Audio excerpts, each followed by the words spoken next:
மல்கியா 3வது அதிகாரம். இதோ நான் என் தூதனை அனுப்புகிறேன், அவன் எனக்கு முன்பாக போய் வழியை ஆயத்தம் பண்ணுவான். அப்பொழுது நீங்கள் தேடுகிற ஆண்டவரும் நீங்கள் விரும்புகிற உடன்படிக்கையின் தூதனுமானவர் தம்முடைய ஆலயத்துக்கு தீவிரமாய் வருவார். இதோ வருகிறார் என்று சேனைகளின் கர்த்தர் சொல்லுகிறார். ஆனாலும் அவர் வரும் நாளை சகிப்பவன் யார்? அவர் வெளிப்படுகையில் நிலை நிற்பவன் யார்? அவர் புடமிடுகிறவனுடைய அக்னியைப் போலவும் ஒன்னாருடைய சவுக்காரத்தைப் போலவும் இருப்பார். அவர் உட்கார்ந்து வெள்ளியை புடமிட்டு சுத்திகரித்து கொண்டே இருப்பார். அவர் லேவியின் புத்தரை சுத்திகரித்து அவர்கள் கர்த்தருடையவர்களாய் இருக்கும்படிக்கும் நீதியாய் காணிக்கை செலுத்தும்படிக்கும் அவர்களை பொன்னைப் போலவும் வெள்ளியைப் போலவும் புடமிடுவார். அப்பொழுது பூர்வ நாட்களிலும் முந்தின வருஷங்களிலும் இருந்தது போல யூதாவின் காணிக்கையும் எருசலேமின் காணிக்கையும் கர்த்தருக்கு பிரியமாய் இருக்கும். நான் நியாய தீர்ப்பு செய்யும்படி உங்களிடத்தில் வந்து சூனியக்காரருக்கும் விபசாரக்காரருக்கும் பொய் ஆணையிடுகிறவர்களுக்கும் எனக்கு பயப்படாமல் விதவைகளும் திக்கற்ற பிள்ளைகளுக்கும் ஆகிய கூலிக்காரன் கூலியை அபகரித்து கொள்கிறவர்களுக்கும் பரதேசிக்கு அநியாயம் செய்கிறவர்களுக்கும் விரோதமாய் தீவிரமான சாட்சியாயிருப்பேன் என்று சேனைகளின் கர்த்தர் சொல்கிறார். நான் கர்த்தர், நான் மாறாதவர். ஆகையால் யாக்கோபின் புத்தராகிய நீங்கள் நிர்மூலமாகவில்லை. நீங்கள் உங்கள் பிதாக்களின் நாட்கள் தொடங்கி என் கட்டளைகளை கைக்கொள்ளாமல் அவைகளை விட்டு விலகி போனீர்கள். என்னிடத்திற்கு திரும்புங்கள், அப்பொழுது உங்களிடத்திற்கு திரும்புவேன் என்று சேனையில் கர்த்தர் சொல்கிறார். நாங்கள் எந்த விஷயத்தில் திரும்ப வேண்டும் என்கிறீர்கள்? மனுஷன் தேவனை வஞ்சிக்கலாமா? நீங்களோ என்னை வஞ்சிக்கிறீர்கள். எதிலே நம்மை வஞ்சித்தோம் என்கிறீர்கள்? தசமபாகம் காணிக்கைகளில் தானே.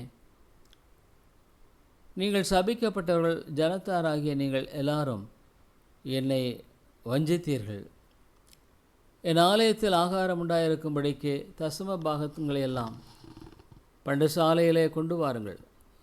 அப்பொழுது நான் வானத்தின் பலகணிகளை திறந்து இடங்கொள்ளாமற் போக மட்டும் உங்கள் மேல் ஆசீர்வாதத்தை வருஷிக்க மாட்டேனோ என்று அதனால் என்னை சோதித்து பாருங்கள் என்று சேனையில் கர்த்தர் சொல்லுகிறார்.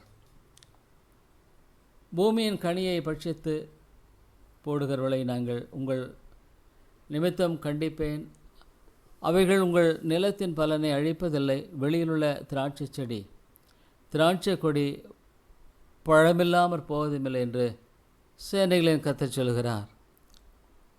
அப்பொழுது எல்லா ஜாதிகளும் உங்களை பாக்கியவான்கள் என்பார்கள். தேசத்தின் விரும்பப்படத்தக்கதாயிருக்கும், தேசம் விரும்பப்படத்தக்கதாயிருக்கும் என்று சேனைகளின் கர்த்தர் சொல்கிறார். நீங்கள் எனக்கு விரோதமாய் பேசின பேச்சுக்கள் கடினமாயிருக்கிறது என்று கர்த்தர் சொல்லுகிறார். ஆனாலும் உமக்கு விரோதமாக என்னத்தை பேசினோம் என்கிறீர்கள்? தேவனை சேவிப்பது விருதா, அவருடைய கட்டளைகளை கைக்கொள்கிறதுனாலும் சேனைகளின் கர்த்தருக்கு முன்பாக துக்கித்து நடக்கிறதுனாலும் என்ன பிரயோஜனம்? இப்போது அகங்காரிகளை பாக்கியவான்கள் என்கிறோம், தீமை செய்கிறவர்களை திடப்படுகிறார்கள். அவர்கள் தேவனை பரீட்சை பார்த்தாலும் விடுவிக்கப்படுகிறார்களே என்று சொல்லுகிறீர்கள். அப்பொழுது கர்த்தருக்கு பயந்தவர்கள் ஒருவொருவர் பேசிக்கொள்வார்கள். கர்த்தர் கவனித்து கேட்பார். கர்த்தருக்கு பயந்தவர்களுக்காகவும் அவருடைய நாமத்தை தியானிக்கிறவர்களுக்காகவும் ஞாபக புஸ்தகம் ஒன்று அவருக்கு முன்பாக எழுதப்பட்டிருக்கிறது. என் சம்பத்தை நான் சேர்க்கும் நாளிலே அவர்கள் என்னுடையவர்களாக இருப்பார்கள் என்று சேனையில் கர்த்தர் சொல்லுகிறார். ஒரு மனுஷன் தனக்கு ஊழிய செய்கிற தன்னுடைய குமாரனை கடாட்சிக்கிறது போல நான் அவர்களை கடாட்சிப்பேன். அப்பொழுது நீங்கள் நீதிமானுக்கும் துன்மார்க்கனுக்கும் தேவனுக்கும் ஊழியம் செய்கிறவனுக்கும் அவருக்கு ஊழியம் செய்யாதவனுக்கும் இருக்கிற வித்தியாசத்தை திரும்பவும் காண்பீர்கள். மத்தேயு 1வது அதிகாரம். ஆபிரகாமின் குமாரனாகிய தாவீதின் குமாரனான இயேசு கிறிஸ்துவினுடைய வம்ச வரலாறு. ஆபிரகாம் ஈசாக்கை பெற்றான், ஈசாக்கு யாக்கோபை பெற்றான், யாக்கோபு யூதாவையும் அவன் சகோதரரையும் பெற்றான். யூதா பாரேசையும் சாராவையும் தாமாரிடத்தில் பெற்றான். பாரேஸ் எஸ்ரோமை பெற்றான். எஸ்ரோம் ஆராமை பெற்றான்.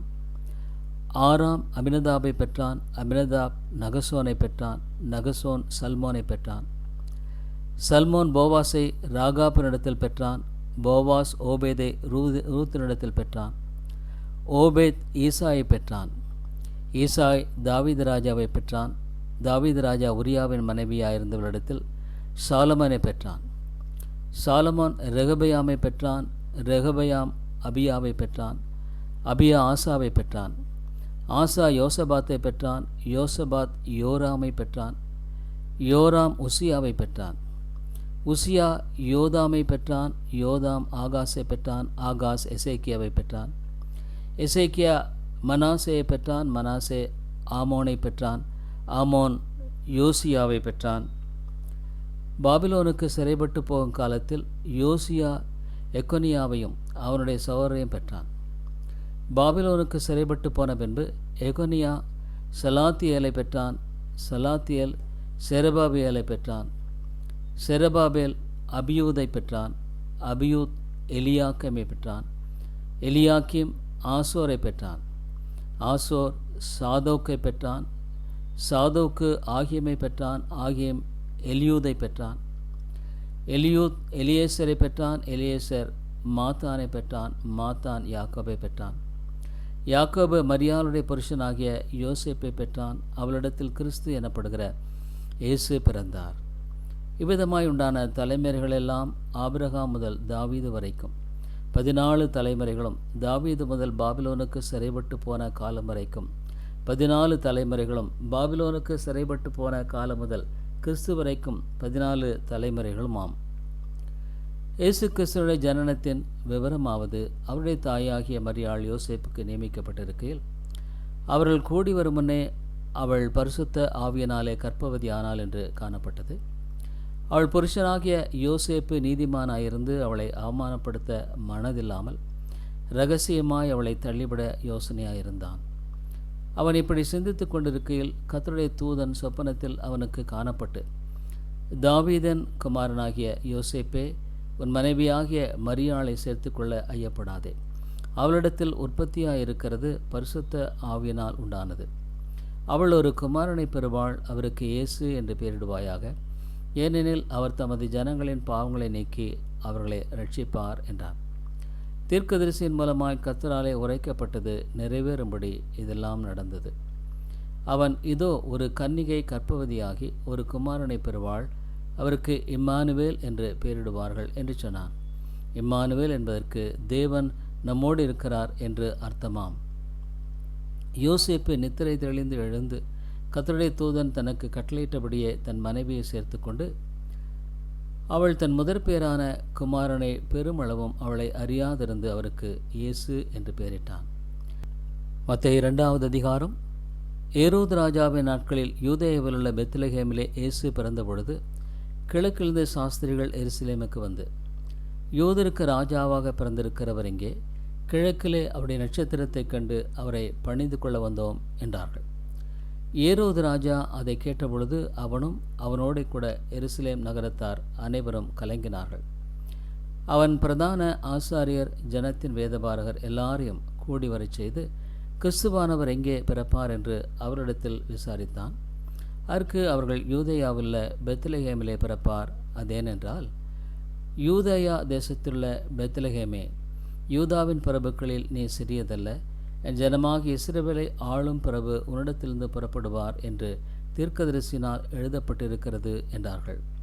அப்பொழுது ஏரோது சாஸ்திரிகளை இரகசியமாய் அழைத்து நட்சத்திரம் காணப்பட்ட காலத்தை குறித்து அவரிடத்தில் திட்டமாய் விசாரித்து, நீங்கள் போய் பிள்ளையை குறித்து திட்டமாய் விசாரியுங்கள்.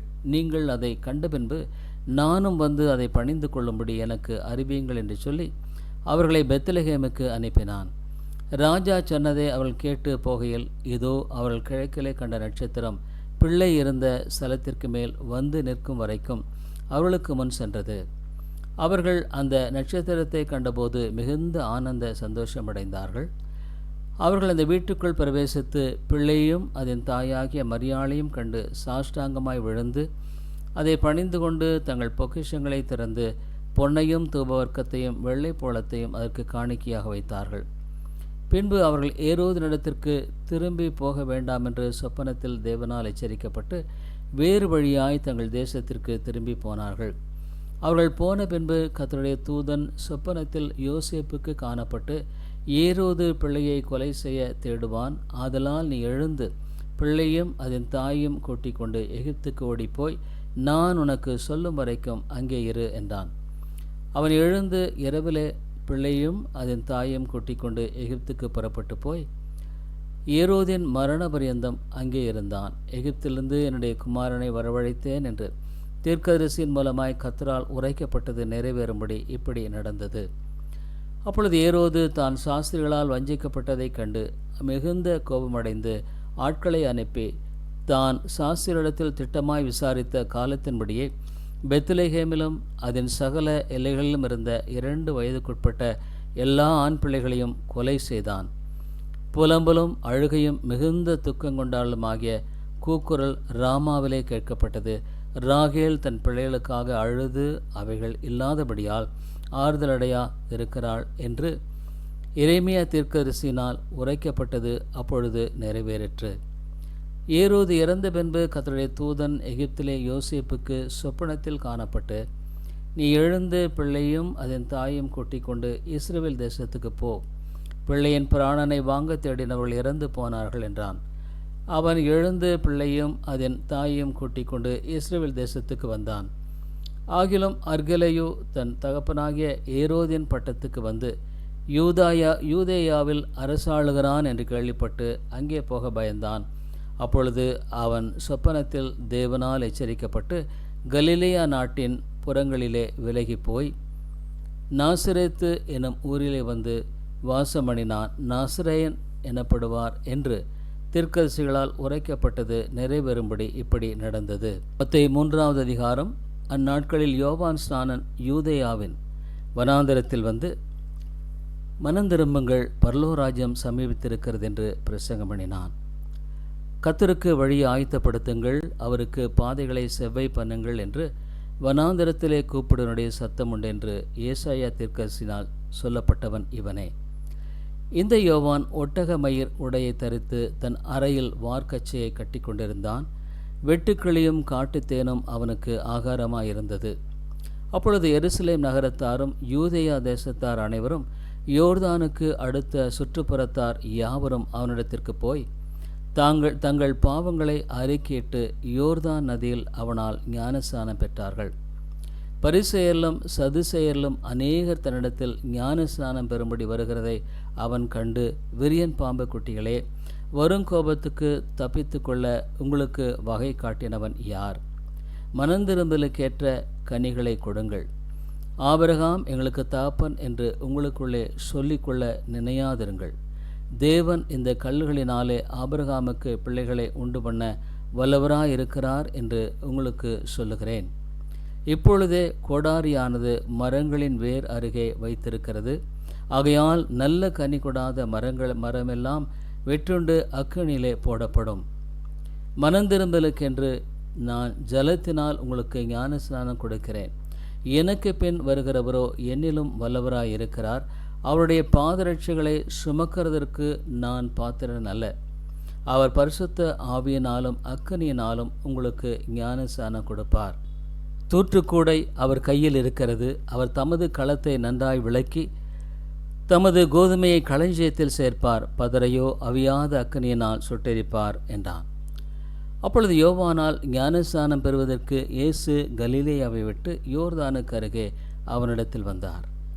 யோவான் அவருக்கு தடை செய்து, நான் உம்மாலே ஞானஸ்நானம் பெற வேண்டியதாயிருக்க நீர் என்னிடத்தில் வரலாமா என்றான். இயேசு அவனுக்கு பிரதியுத்தரமாக, இப்பொழுது இடங்கொடு, இப்படி எல்லா நீதியும் நிறைவேற்றுவது நமக்கு ஏற்றதாயிருக்கிறது என்றார். அப்பொழுது அவருக்கு இடம் கொடுத்தான். இயேசு ஞானஸ்நானம் பெற்று ஜலத்திலிருந்து கரையேறினவுடனே இதோ வானம் அவருக்கு திறக்கப்பட்டது. தேவ ஆவி புறாவைப் போல இறங்கி தம்மேல் வருகிறதை கண்டார். அன்றியும் வானத்திலிருந்து ஒரு சத்தம் உண்டாகி, இவர் என்னுடைய நேசகுமாரன், இவரில் பிரியமாயிருக்கிறேன் என்று உரைத்தது. மத்தேயு 4வது அதிகாரம். அப்பொழுது இயேசு பிசாசினால் சோதிக்கப்படுவதற்கு ஆவியானவராலே வனாந்தரத்திற்கு கொண்டு போகப்பட்டார். அவர் இரவும் பகலும் 40 நாள் உபவாசமாக இருந்த பின்பு அவருக்கு பசி உண்டாயிற்று.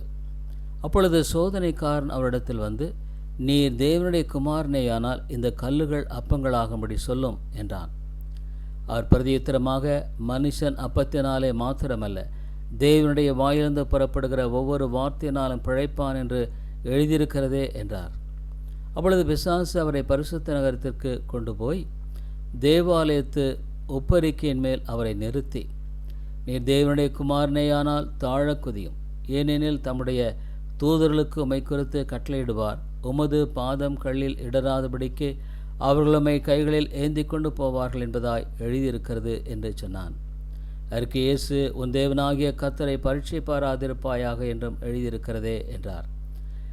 மறுபடியும் பிசாசு அவரை மிகவும் உயர்ந்த மலையின் மேல் கொண்டு போய் உலகத்தின் சகல ராஜ்யங்களையும் அவைகளின் மகிமையையும் அவருக்கு காண்பித்து, நீர் சாஷ்டாங்கமாய் விழுந்து என்னை பணிந்து கொண்டால் இவைகளெல்லாம் உமக்கு தருவேன் என்று சொன்னார். அப்பொழுது இயேசு, அப்பாலே போ சாத்தானே, உன் தேவனாகிய கர்த்தரை பணிந்து கொண்டு அவர் ஒருவருக்கு ஆராதனை செய்வாய் என்று எழுதியிருக்கிறதே என்றார். அப்பொழுது பிசாசானவன் அவரை விட்டு விலகி போனான். உடனே தேவ தூதர்கள் வந்து அவருக்கு பணிவிடை செய்தார்கள். யோவான் காவலில் வைக்கப்பட்டான் என்று இயேசு கேள்விப்பட்டு கலிலேயாவுக்கு போய் நாசிரேத்தை விட்டு செபுலோன், நப்தலி எனும் நாடுகளின் எல்லைகளில் இருக்கும் கடற்கரைக்கு அருகான கப்பூர் நகோமிலே வந்து வாசம் பண்ணினார். கடற்கரை அருகிலும் யோர்தானுக்கு அப்புறத்திலும் உள்ள செபுலோன் நாடும் நப்தலி நாடும் ஆகிய பிரஜாதியருடைய கலிலேயாவிலே இருளில் இருக்கும் ஜனங்கள் பெரிய வெளிச்சத்தை கண்டார்கள். மரண இருளின் திசையில் இருக்கிறவர்களுக்கு வெளிச்சம் உதித்தது என்று ஏசாயா தீர்க்கதரிசியினால் உரைக்கப்பட்டது நிறைவேறும்படி இப்படி நடந்தது. அது முதல் இயேசு, மனந்திரும்புங்கள், பரலோகராஜ்யம் சமீபித்திருக்கிறது என்று பிரசங்கிக்க தொடங்கினார். இயேசு கலிலேயா கடலோரமாய் நடந்து போகையில் மீன் பிடிக்கொள்ளாயிருந்த 2 சகோதரராகிய பேதுரு என்னப்பட்ட சீமோனும் அவன் சகோதரன் அந்திரேயாவும் கடலில் வலை போட்டு கொண்டிருக்கிற போது அவர்களை கண்டு, என் பின்னே வாருங்கள், உங்களை மனுஷரை பிடிக்கொள்ளாக்குவேன் என்றார். உடனே அவர்கள் வலைகளை விட்டு அவருக்கு பின் சென்றார்கள். அவர் அவ்விடம் விட்டு போகையில் வேறே 2 சகோதரராகிய செபதேயுவின் மகன் யாக்கோபும் அவன் சகோதரன் யோவானும் தங்கள் தகப்பன் செபதேயுடனே படவிலிருந்து தங்கள் வலைகளை பழுது பார்த்து கொண்டிருக்கிற போது அவர்களையும் கண்டு அவர்களையும் அழைத்தார். உடனே அவர்கள் படவையும் தங்கள் தகப்பனையும் விட்டு அவருக்கு பின் சென்றார்கள். பின்பு இயேசு கலிலேயா எங்கும் சுற்றி நடந்து அவருடைய ஜெப ஆலயங்களில் உபதேசித்து ராஜ்யத்தின் சுவிசேஷத்தை பிரசங்கித்து ஜனங்களுக்கு உண்டாயிருந்த சகல வியாதிகளையும் சகல நோய்களையும் நீக்கி சுஸ்தமாக்கினார்.